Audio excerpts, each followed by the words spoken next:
अस्सलाम वालेकुम class, hopefully you will be fine.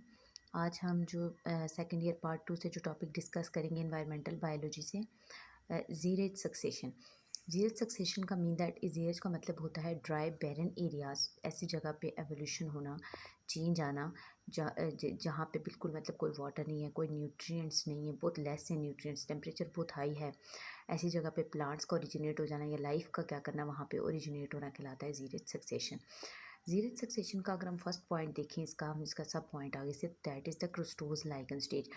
ये पॉइनियर स्टेज है। पॉइनियर स्टेज मैंने आपको पहले बताया था। पॉइनियर स्टेज क्या होता है, मतलब कि ऐसी एरिया जहाँ पे पहले लाइफ बिल्कुल एग्जिस्ट नहीं कर रही थी और वहाँ पे कोई नई स्पीशी ओरिजिनेट हो जाए, वो नई स्पीशी जो होगी वो पॉइनियर स्पीशी कहलाएगी और उस स्टेज को पॉइनियर स्टेज बोलेंगे।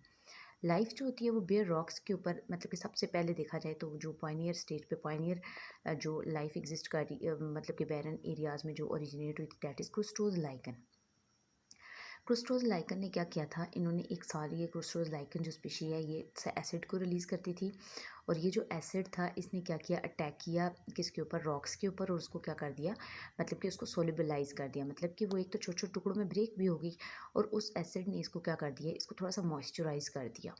तो इससे क्या हुआ कि वो छोटे छोटे टुकड़ों में रॉक्स क्या होगी, कन्वर्ट होगी, मतलब थोड़ी बहुत सॉइल की फॉर्मेशन हुई। इसके बाद नेक्स्ट स्टेज पे जो हमारे पास आ गया, that is foliose lichen. Foliose lichen इससे थोड़ा सा क्या करते हैं कि इनकी जो रूट्स होती हैं थोड़ी सी इससे डीप जाती हैं, किससे, क्रुस्टोज लाइकन से। अब उसने वे तो प्रोवाइड किया हुआ था, उसने उसको ब्रेक कर दिया हुआ था, वहाँ पे सॉइल फॉर्मेशन हो गई थी, उसके ऊपर थोड़ा सा उसको, मतलब कि जब वो सोलिबलाइज हुआ तो वहाँ पे फोलिएज ने वहाँ पे ग्रो करना शुरू कर दिया। फोलिएज हमारे पास प्लांट्स है, दैट इज़ ब्रायोफाइट्स। ब्रायोफाइट्स जो है वो आहिस्ता आहिस्ता डेवलप होते गई और फर्दर इसके दूसरे स्टेजेस आ गए। जब इसने एक्टिविटी स्टार्ट की तो वहाँ पे एक थिन सी लेयर इसने अपीयर कर दी, बना दी, किस चीज़ की, सॉइल की। इंपॉर्टेंट मेंबर इस स्टेज का, मतलब कि जो फोलिएज लाइकन है, फोलियोज लाइकन है, इसका जो इंपॉर्टेंट मेंबर है जो मतलब कि ग्रो किया जिसने सबसे पहले, दैट इज़ द परमीलिया। देन हमारे पास थर्ड स्टेज आती है, दैट इज़ मॉस स्टेज। कहते हैं फोलियोज लाइकन जो होती हैं वो ऐसे कंडीशन बना देते हैं जो मोस के लिए क्या होते हैं, फेवरेबल होते हैं। वहाँ पे मोसेस ग्रो करना स्टार्ट कर देते हैं और मोसेस जो होते हैं इनके रूट्स होते हैं और इनके रूट्स जो होते हैं as compare to foliose lichen वो थोड़े से डीपर होते हैं। ठीक है, वो रॉक्स में डीप होते हैं और वो वेदरिंग काज करते हैं किसके अंदर, रॉक्स के अंदर, मीन दैट कि वो फिर मज़ीद उसको स्प्लिट कर देते हैं छोटे छोटे टुकड़ों के अंदर और वहाँ पे जाके सॉइल डिपॉजिट होना शुरू हो जाती है। जो लेयर बनी थी थिन सॉइल की वो मज़ीद डिपोजिशन होती है उसकी और वो न्यूट्रिएंट्स को भी साथ साथ क्या करती है, डिपॉजिट करती है वहाँ पे। फिर जो फोलियोज लाइकन होते हैं वो सर्वाइव करते हैं ऐसी कंडीशन में। अब ये होता है ना कि जैसे आप मोस आ गए तो इनके लिए कंडीशन ज़्यादा फेवरेबल होगी और ये कंडीशन आप फोलियोज को क्या कर रही हैं, उनके लिए फेवरेबल नहीं है।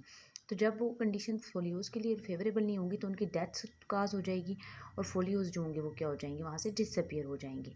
फिर वहाँ पे मॉस स्टेज आ जाती है। अब मॉस स्टेज आपको पता है थोड़े से डीपर होते हैं, न्यूट्रिएंट्स काज करते हैं, सॉइल को डिपॉजिट करते हैं। इसके बाद जो नेक्स्ट स्टेज है that is grass stage. Grass जो होती हैं इनकी रूट्स, मतलब कि आप देखें मोसिस से भी ज़्यादा क्या हो जाती है, डीपर होती हैं। और ये क्या करते हैं कि जो मोस होते हैं, अब जाहिर सी बात है जब इनके लिए कंडीशंस फेवरेबल हुई तो दैट इज़, अब मोसिस के लिए वो कंडीशंस फेवरेबल नहीं है तो मोसिस अब क्या होंगे, वहाँ से डिसअपियर हो जाएंगे और वहाँ पे क्या चीज़ बन जाएगी, अब वहाँ पे ग्रास की फॉर्मेशन हो जाएगी। फिर आ जाता है श्रब स्टेज। श्रब आपको पता है छोटी छोटी झाड़ियाँ वगैरह होती हैं, वो थोड़े से टॉलर होते हैं एज़ कम्पेयर टू ग्रास। तो ये हमने हमने कहा कि क्या ये मतलब कि जो ये प्रीवियस प्लांट्स हैं उनसे थोड़ी सी क्या है, टॉलर हैं और ये रूट्स जो होती हैं इनकी ज़्यादा डीपर होती हैं as compare to grass stage. फिर आ जाता है हमारे पास सीड्स। सीड फॉर्मेशन होगी, मतलब कि श्रब्स जो होंगे आप ये सीड फॉर्मेशन करेंगे।